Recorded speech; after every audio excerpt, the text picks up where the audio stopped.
Hello, I'm Larry Johnson. Welcome to this episode of Countercurrents. Today we have back my friend Alastair Crooke, the preeminent analyst on the Middle East, in my view, a man of extraordinary experience and wisdom. So we're going to grab some of that from him today. I hope you enjoy the show. If you like it, hit the subscribe button and share it with your friends and family. Thanks for watching.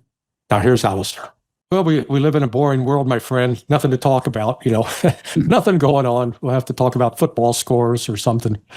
Look, over the last couple of days, Trump has been making some very positive noise now about progress on a ceasefire with Gaza and the Israelis, and progress with Iran. What do you make of his comments? Over-optimistic or perhaps grounded in some reality?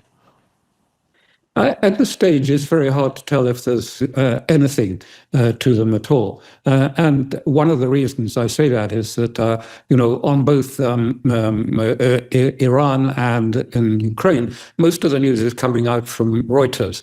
And I just disbelieve everything Reuters produces. I just don't trust it at all. So I don't trust what is coming out from Reuters.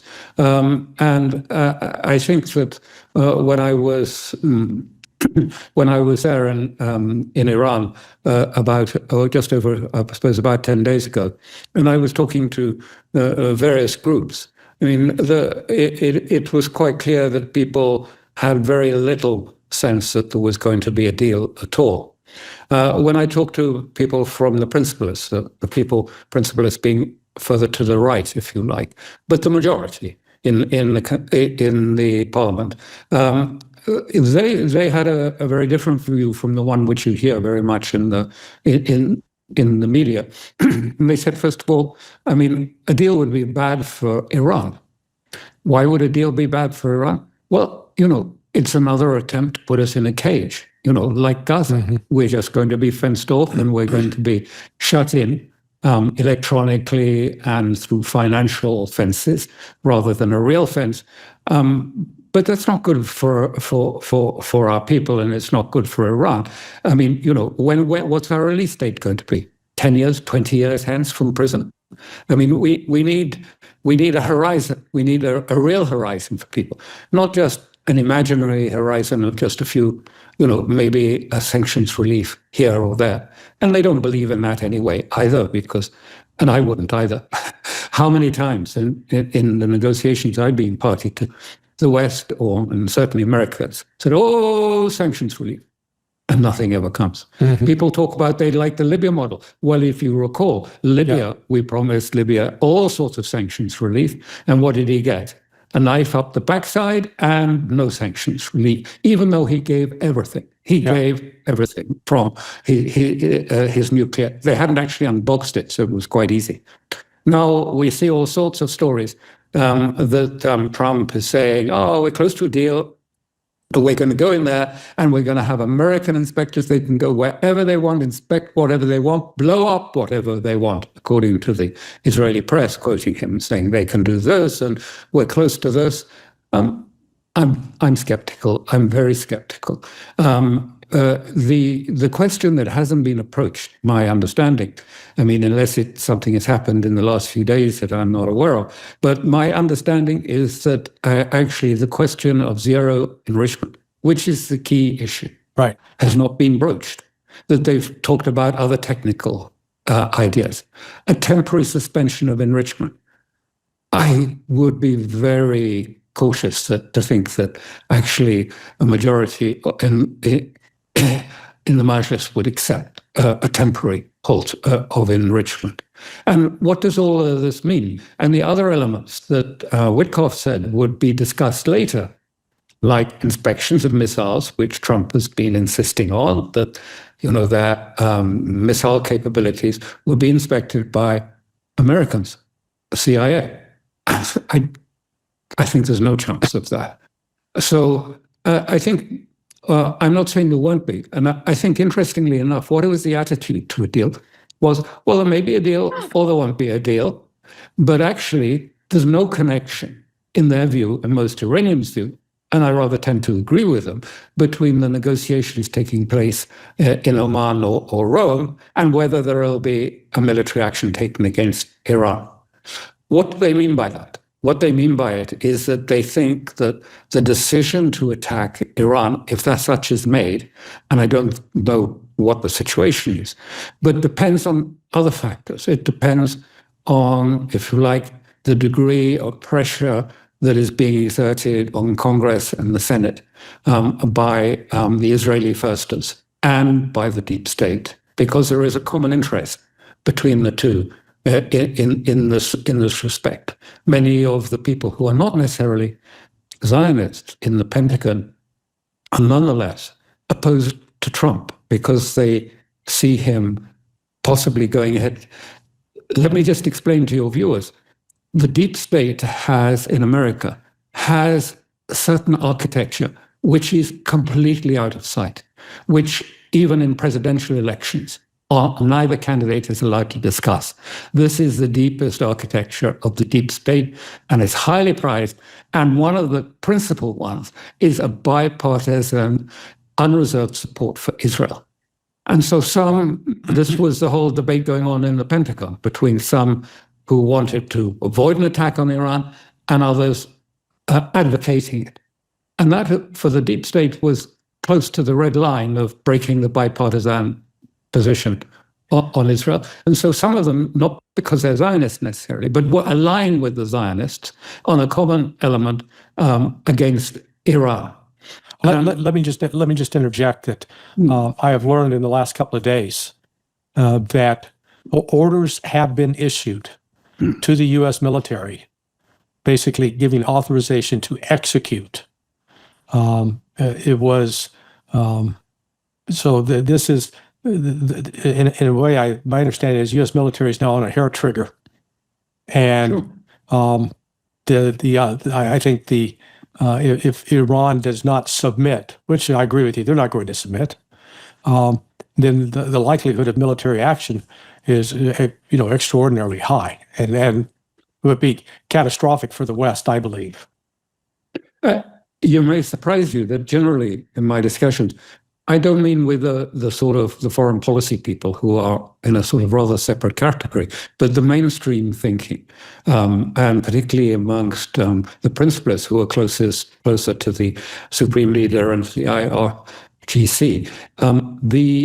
Their thinking is, first of all, as I say, there may or may not be a deal, but there may or may not be an attack. This is not something I think is understood very well in the West, that they're not sure that there will be attack, because there is a sense, first of all, is that, put aside all this bluster. At some point, someone would have to say okay to an attack on Iran. And possibly, I don't know about whether the Trump would be sort of properly briefed, but when they look actually at the situation on the ground, when they actually confront having to, if you like, take action against Iran, they would probably decide not to go ahead with it. They're not counting on it. They're not sort of heuristically saying this would stop Iran. But I do think that any attack on Iran, it isn't going to end up. They don't have any sense that it's going to end up, as some people have described it, as, there'll be sort of smoldering ruins as nuclear bombs go off and destroy everything. They don't have any of that sense. They don't think that America can attack their nuclear sites, which are buried in mountains. Yes.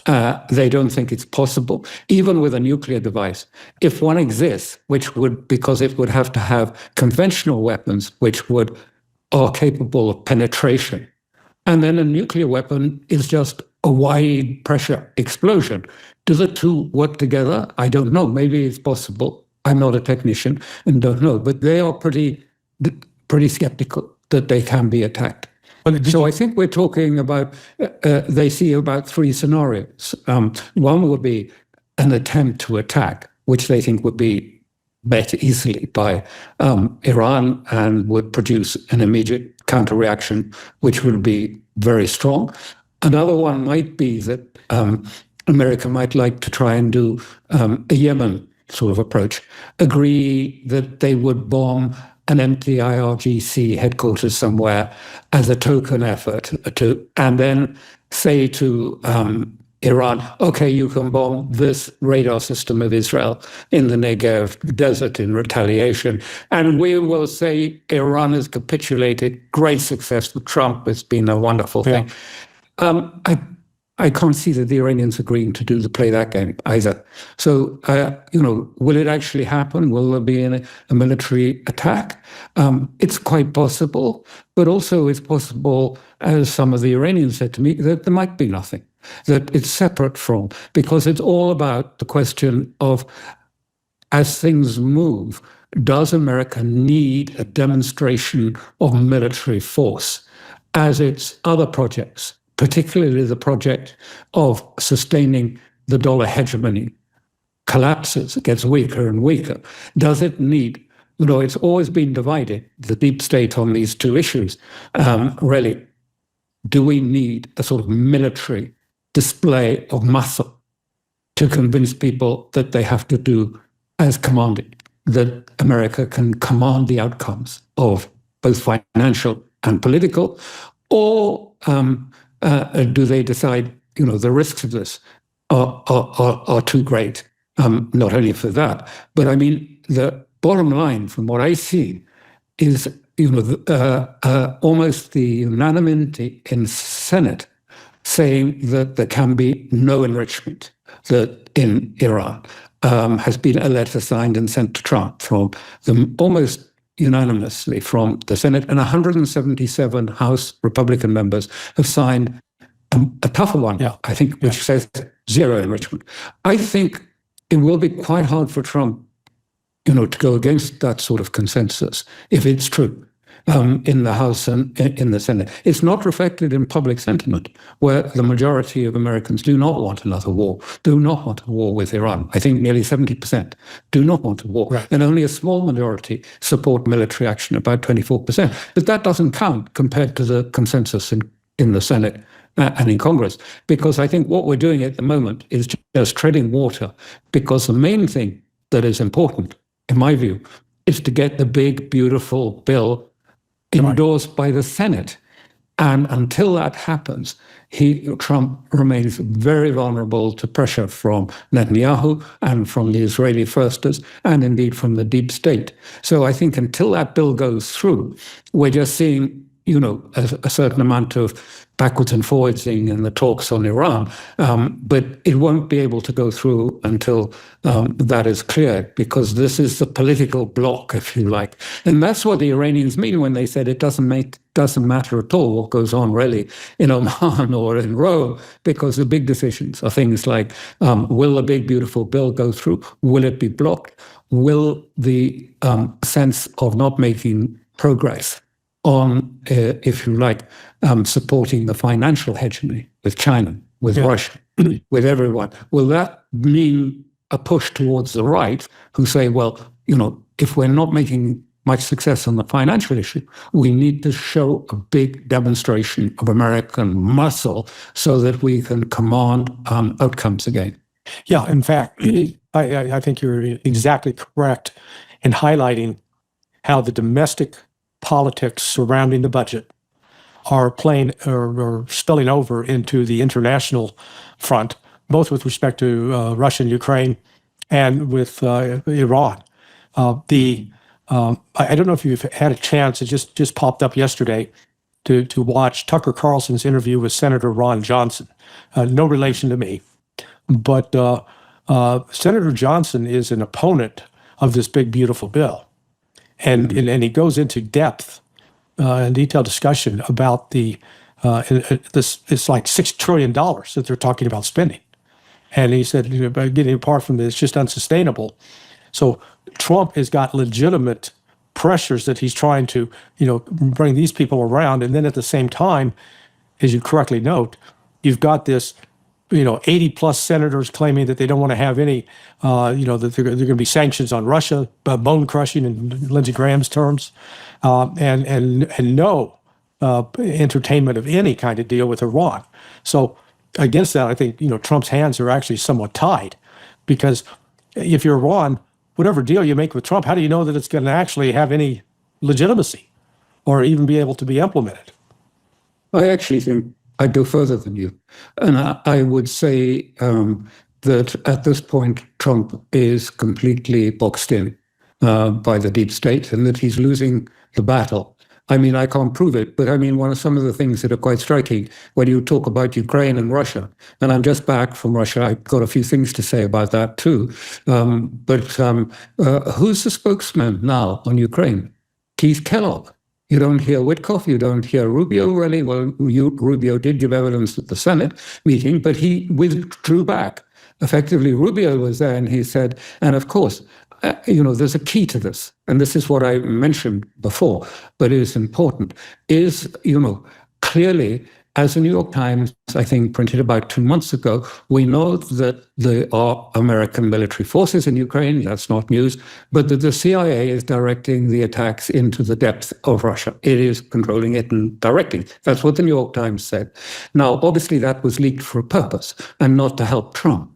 But the point here is, quite clearly, there must have been, at one point, a presidential finding to the CIA authorizing them to control and plan attacks into Russia. Right. Now, we don't know what's happened to that. We don't know the details of that. But Rubio is one of the Gang of Eight, the Gang of Eight being the key Congress leaders that are allowed to get briefed on things like findings and what is going on.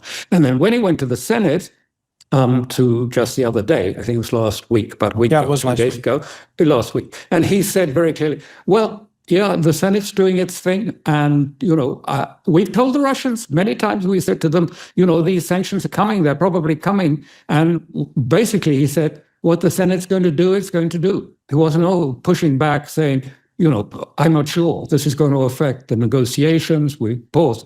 It looks to me increasingly that actually Trump has really, at this stage, probably lost it and not able to do this. And this is going to have huge repercussions on the other part of his deal, which is to stop, if you like, China's march towards a new monetary order in the West, which is going really fast.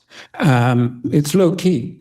But it is important. And I put in I just did a piece for my Substack thing, in which I pointed out, the revolution is that just a few days ago, it was actually in April of this year, quietly, with no headlines, no fanfare, the Chinese financial clearing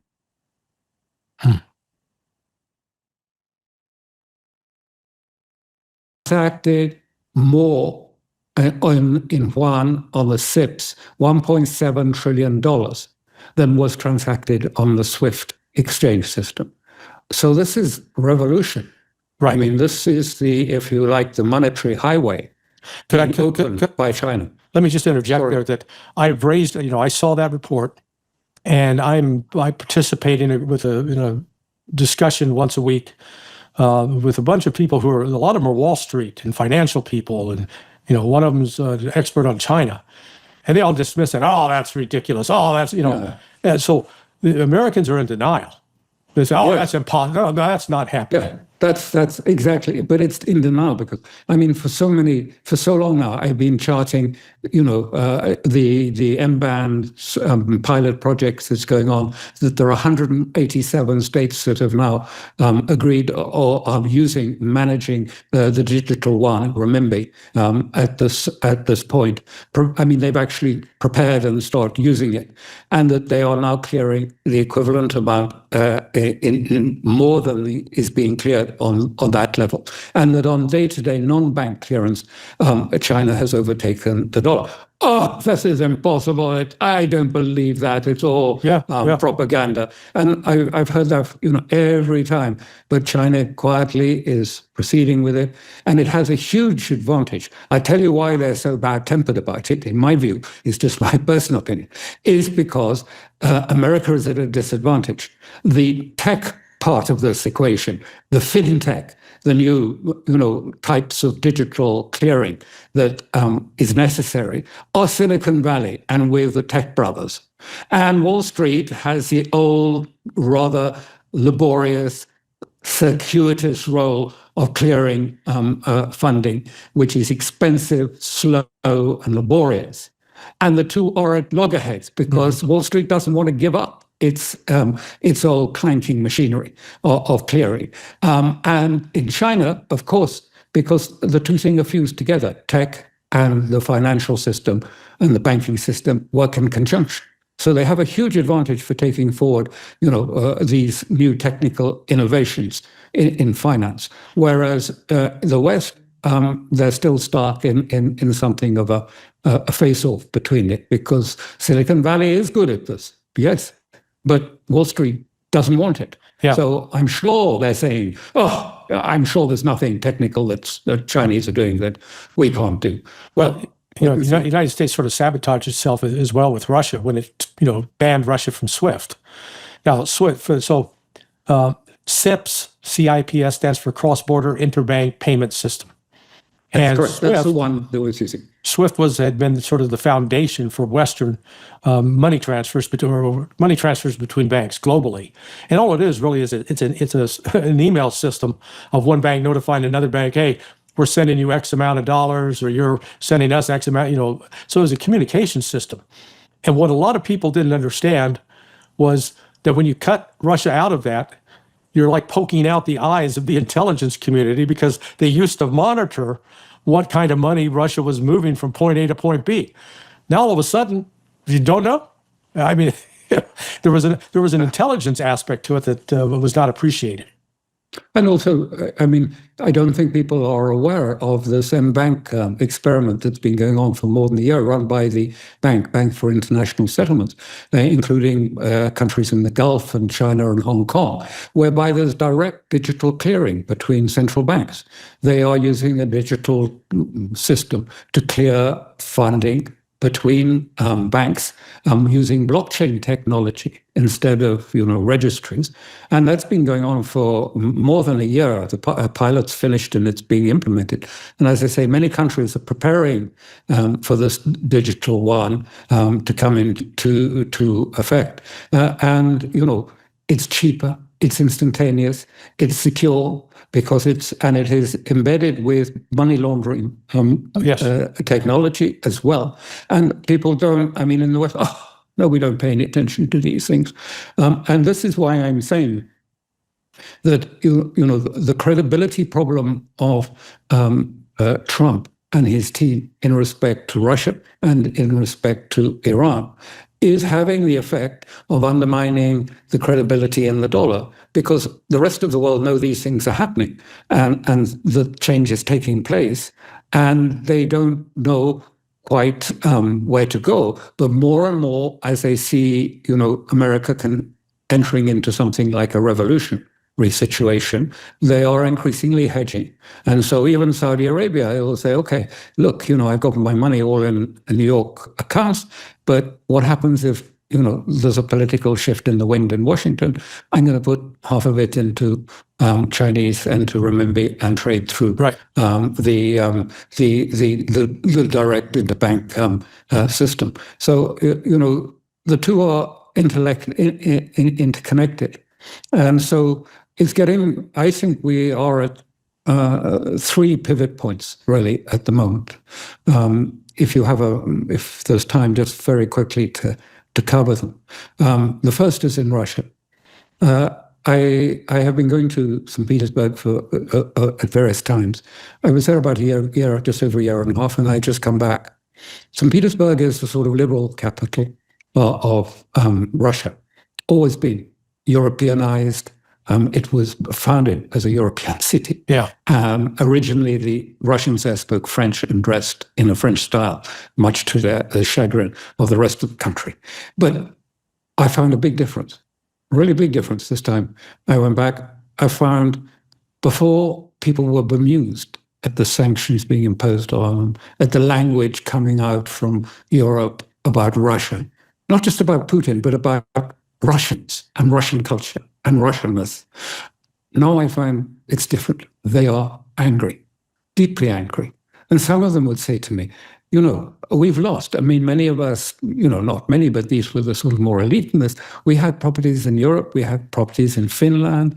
We owned a flat or something like that. All of that's lost. We can't pay the utilities. We can't pay the taxes. So they're seized and they've gone. And it's more than that. It's that the Europeans, as some would have said, and we had this exactly from Lindsey Graham the other day, they say, the Europeans, who were our friends, and you turn to them, and they see that, they have some losses. They say, you deserve it. You deserve it. And this is a really important shift taking place geopolitically, because it means that overall, I think the mood has shifted. Before, one could talk about pressure on Putin from the doomsters in the Russian language channels and others saying he isn't doing enough, he needs to be tougher. All gone, because everyone has come to a consensus. Even the Communist Party were there, and even the liberals have had to come to this. Everyone understands that if there was a deal now, if Putin agreed a deal, we will have to pay in blood for the next war that's going to happen. Yes. It would be a waste of all those who've given their lives now. They would be lost with no purpose, because in 3, 4, 5 years, the West, on a ceasefire, on a deal, would come back, and we would have to lose more blood in the next round of them. And so there's no pressure on on Putin, because they all understand. Putin knows that. He understands it completely. And what he's doing, he's playing chess with the American psyche. He's, knows how not to, explode the American psyche. And you had Lindsey Graham saying this the other time. He said, the barbarity, they deserve these sanctions. They deserve it. And it's really, you have to see it in the long term, what's happened. I mean, Russia, St. Petersburg, as you know, suffered hugely during the siege, and then went through communism. They pulled themselves up by the bootstraps out of the communist period, only to go into the, if you like, the shock therapy economic sector visited by the Harvard boys, which reduced many of them, because there's a lot of middle-class professional people in St. Petersburg, reduced them to begging on the streets, to selling their libraries and selling their children even in some case. Huge. I mean, the mortality rate went up, infant mortality went skyrocketing. And as soon as they start to recover and come through this, the West wants a new war against them. Yeah. The Germans, and worst of all, the Germans are at the front screaming for war and war to come, and to prepare for war against Russia. And they are angry now. And it means that, America's missed the boat. Yeah, the chances of a deal were there. I mean, it's not completely ruled out, but only on Russian terms now, not on the terms of Kellogg or Ukraine. But let me just put some numbers on that. In 1995, the percentage of Russians in the middle class was 7%. Now, if you assume that the oligarch class constituted 1%, probably even less than that, you're talking 92, 93% of the country is below middle class, is in poverty. And at the same time, the lifespan fell from 63 to like 56. And I mean, in a short period of time. So this was, they suffered. Nobody in the West fully comprehends the kind of suffering that they experienced. And yet, the miracle, when you look at what Putin, I don't mean to, call me a Putin puppet, but what he has accomplished under his leadership from 1999 until now, where literally, like a phoenix rising from the ashes, Russia has, come back not only alive, but vibrant in a way that it never was before. Would you agree with that? I agree entirely. And that's why I'm saying there's no real opposition. I mean, there are a few crazies, but I mean, everyone understands Putin can't do a deal, won't do a deal. He understands the situation. He's just playing the psychology, and he's playing international, the great game. China and India and all these countries need the game played. And he's doing that, but no one has that sort of criticism of him. In fact, if anything, I mean, there are more people, I think there are more people. First of all, it's changed the political composition. The Communist Party is rising. They're not significant, but they're rising because of the greater antagonism towards what they call ultra-liberals. Ultra-liberals are really not popular in Russia. And this is a sort of almost like the revolution that's taking place in America and Europe, having some effect even in Russia, where ultra-liberalists are, good riddance to them if they go. And so, I mean, they are ready, if what Medvedev said the other day and said the only real risk now is World War III. I mean, I think there is a readiness in Russia.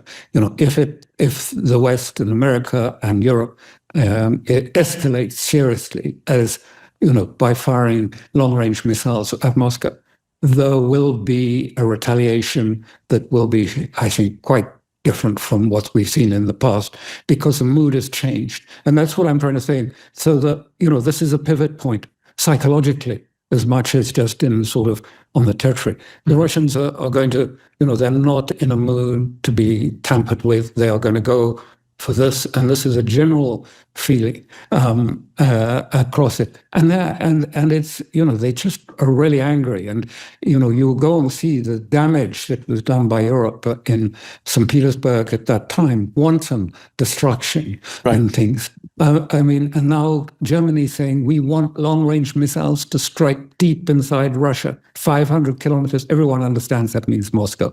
They've had enough. They're just angry, and the pivot has changed. So, the idea that, there'll be, Kellogg will put a new 21-point plan on the table for it. And then I'm going to split the difference, he said. I saw him on Fox News saying, we'll put one plan there and another plan there, and we'll take a bit of this and a bit of that. This is the Western transactional ideological peacemaking, which doesn't take account of the fact that there are often irreconcilable differences between the parties. You can't change it.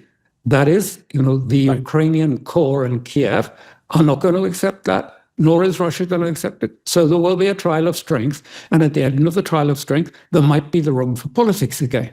But that's how it really is. And, this sort of transactional, I've seen it my entire life with negotiations. Here's one end of this power spectrum, here's the other end, let's divide it in the middle, find common ground and move. Yeah, but it doesn't work where there are deep, irreconcilable differences. Just as you have in Northern Ireland, those differences are profound. One person's view of history is completely different from another person's, oppositionally different. Their view of the future is different. You don't take the middle ground in this because there isn't a middle ground. Well, there's also a false premise, though, in this, as if the United States is some neutral outside observer. We're the damn cause of this. This entire confrontation with Russia has come about because of the United States and its policies in expanding NATO. Of course. And so they know they can't trust a deal, and they know it would be broken. And this is the point where, because in the West, everything gets compartmentalized. But having just come from Iran to Russia, back to Europe, I can tell you the Iranians are following this exactly and understanding it, as I've said to you. Now, the Iranians are not angry in that sense. They are sort of they are more philosophical about things. And the Russians tend to be, and one of them said to me, listen, when Europe is rude to us, we are rude people too, and we will just be rude back at you. This is the sort of attitude. And the Iranians are looking at this and saying, and they want to do a deal with us, and the word will be kept. I mean, they never kept it during the first JCPOA. They lied, they changed the rules. I mean, I know that because I was there. It's not like that. I went around at the time, when Trump left the JCPOA, the E3, the European three states were part of continued in the JCPOA, technically continued. And it was supposed to mean that trade could continue with Europe and with those that were still in the deal. And I remember going around in London, I was asked to go around, and I went to the banks. And the banks, I went and had lunch with some of the big banks in London. They said, listen, Alastair, it's like this. Look, we've had a Treasury official, US Treasury official, come to lunch. And he told us, look, have you been seeing the big, heavy fines that have been imposed on French banks because Perhaps due diligence wasn't right, wasn't appropriate. Maybe there was some money laundering going on somewhere in their accounts. Well, I advise you, don't have anything to do with Iran. And they didn't. Yeah. There was no legal basis to it. They just quietly went around telling the banks, if you don't want to find yourself on the wrong end of some completely unrelated subjects and find billions, don't do it. Well, between your trips to Iran and Russia, have you picked up any insights into the kind of advice Russia is giving Iran? Because in light of that security agreement they signed in January, it looks like Iran and Russia are really in a new type of relationship that is without precedent historically, and in terms of cooperation and pursuing mutual interests. I think, well, I don't think it's still confidential, but I think the advice the Russians gave them was, don't be the ones to break off the talks. Let the Americans break off the talks, but don't just keep them going. Do the niceties, but don't expect anything. And so I don't think, I've seen lots of sort of theories that the Russians are going to do something. I mean, we've been through all of that. People say, oh, well, they can sort of take over. I mean, but people don't know that, there's already a Russian reactor near Bushehr and another one being built by the Russians. I mean, that's already done. Yes, before Iran in the JCPOT, because I was involved with that through the beginning, during that period, yes, excess uranium highly enriched was sent off to Russia. We've done all that. We've been all of that. There's nothing new in any of these ideas. People are talking now about a sort of a new system where there would be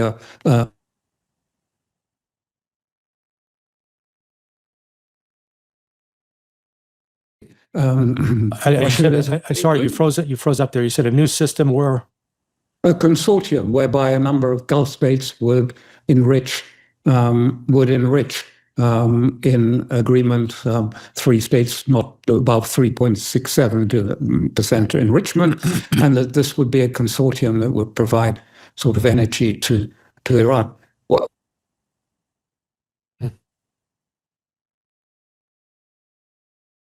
completed, the Russians can build a 3rd or a 4th or a 5th.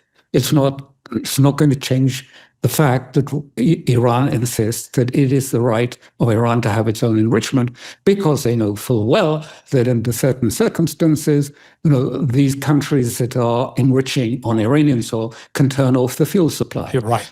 They'll have a little switch and they'll just turn it off, and then there'll be no electricity for their industry. They are going to keep a domestic supply of enriched uranium, maybe limited to 3.67 or whatever, 20% for the research reactor. I don't know, but they can do that. But they're not going to have it. So, the UAE, who's not really a friend of Iran in any way, can simply turn it off. We don't like what you're doing. The Americans told us to turn it off. No, I don't think that'll work. Right. Yeah. The importance of this north-south transport corridor has, I think, increased, not diminished. And in fact, just the other day, they reported that China made its first trains arrived in Iran, traversing from China through, I guess, was it Uzbekistan? Uzbekistan, that's right. East-west, the east-west corridor has just begun. And that, of course, will link up with the north-south corridor with its, various sort of mutations of routes as well. But yes, that's started. These are really important. This is really important. And, this is why Iran matters to Russia so much, because, Russia needs other trade routes. So does China, because those routes go right up to the north through the waterways, right up to the north of Russia, to Vladivostok and other parts. So it links with the Arctic corridor and the north-south corridor, and then it goes, of course, as you say, down into Asia, into India. And this is the growth area for the future. All of that territory, Uzbekistan, Kazakhstan, the stans, things we don't really pay much attention to, they are just at the cusp of a major round of development. That's why China has been building the infrastructure for that so assiduously.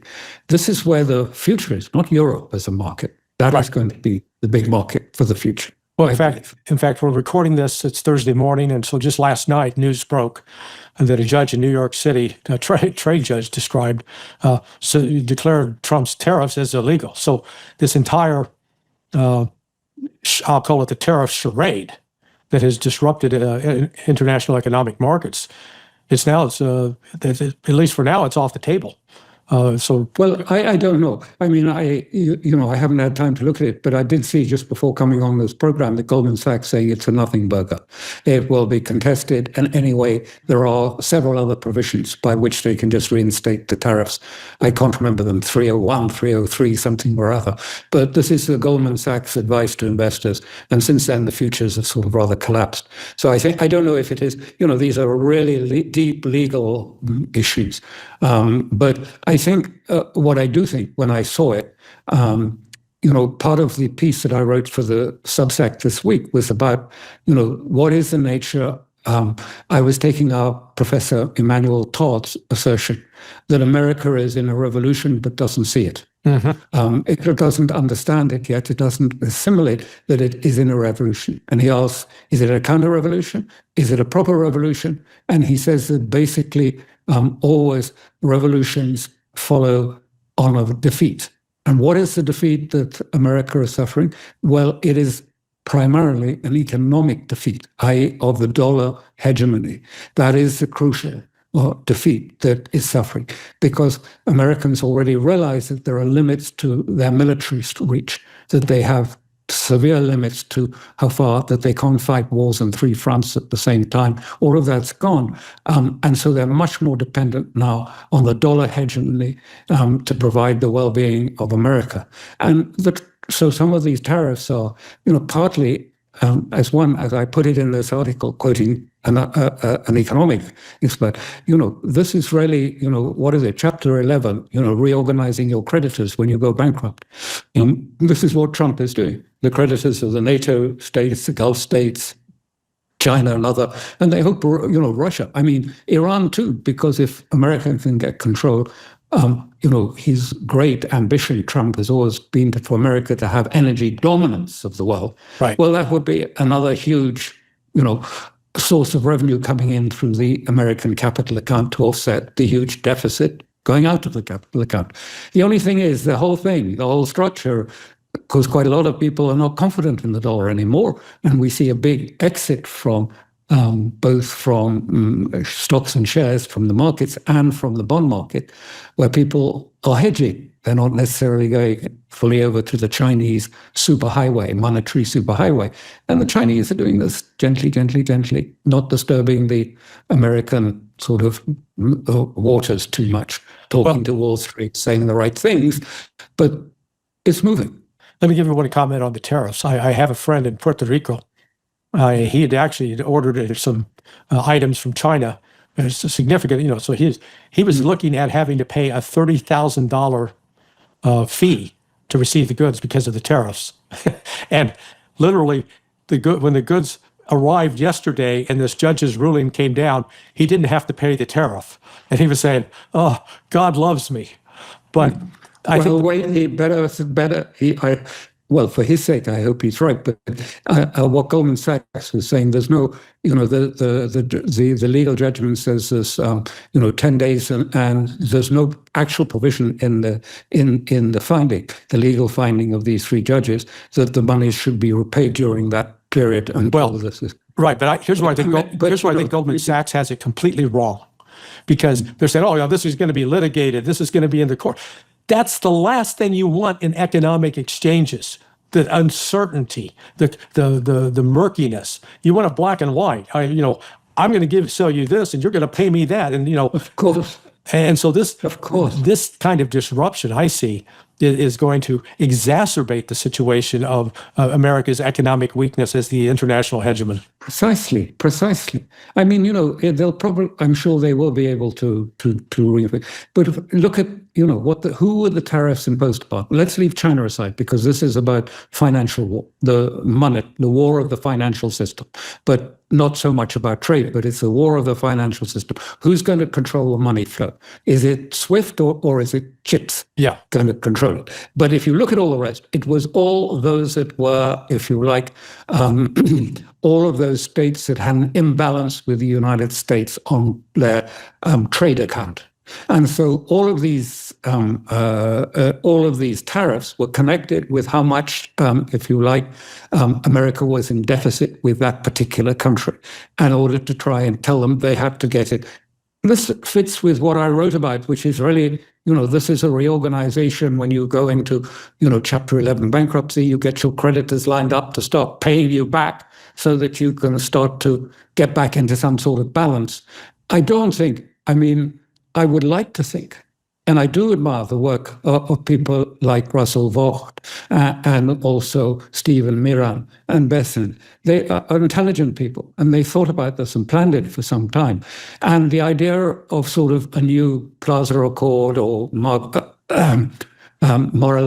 Accord in order to devalue the dollar against other currencies, to rebalance, if you like, the capital account, is attractive, but I'm not sure it's going to work. I mean, it's not stupid. It's not ridiculous, as much of the orthodox economists are all screaming and saying, he just doesn't know what he's doing. He's stupid. Look, Trump may not, he's a businessman, but these other three are really, serious thinkers about the economy, and they've come up with this idea. I don't think Besant was terribly keen on the tariff side of it. He was keener on finding a way to devalue the dollar in order to try and bring about some sort of balance. But that's a difficult political sell for Trump to say, yeah, the dollar in your pocket is going to be worth less. I mean, not worth less, but worth a little less. Yeah. So it's a really difficult exercise. And all I'm saying is that people like Kellogg and the others pushing him hither and thither on the, if you like, the political stage, political strategy, geopolitics, are actually destroying America.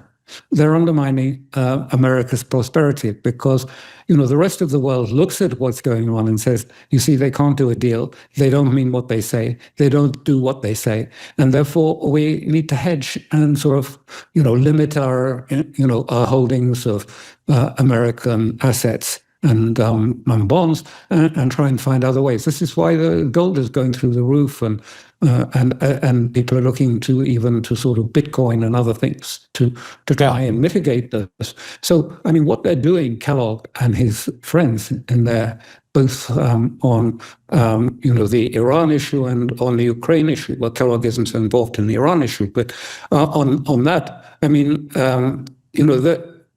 Russia is not adverse to wants relationship, but and this is the key thing. It says we want a relationship with the United States. What do they mean by relationship? They mean that when one party says something, they mean it, and they can do it and will do it, what they say. Not maybe yes, maybe no. Oh, well, there was a problem in Congress. We can't do this. We cannot do that. They want to see a relationship with a partner who says what he means and means what he says. And they don't see that. And that's why problem. I say you note that after Trump's initial Liberation Day and claiming, all the countries were lining up to make a deal, in fact, his crude expression was, they're kissing my ass. The only country he's made a deal with was the UK. The only one. That wasn't difficult. So, all right. Listen, I've kept you for more than an hour. I always appreciate your time. I look forward to our next meetings. We're not so much here, but virtually, face to face, and we can sit down and discuss more things at length. But I thank you for your time. Your insights are always appreciated. Pleasure. Thank you very much for hosting you. As always, Alastair comes with stellar analysis. Thank you for watching. I hope you appreciated this chat. Please hit the like and subscribe button and share it with your friends. This has been another episode of Countercurrents. I'm Larry Johnson. Thanks for watching.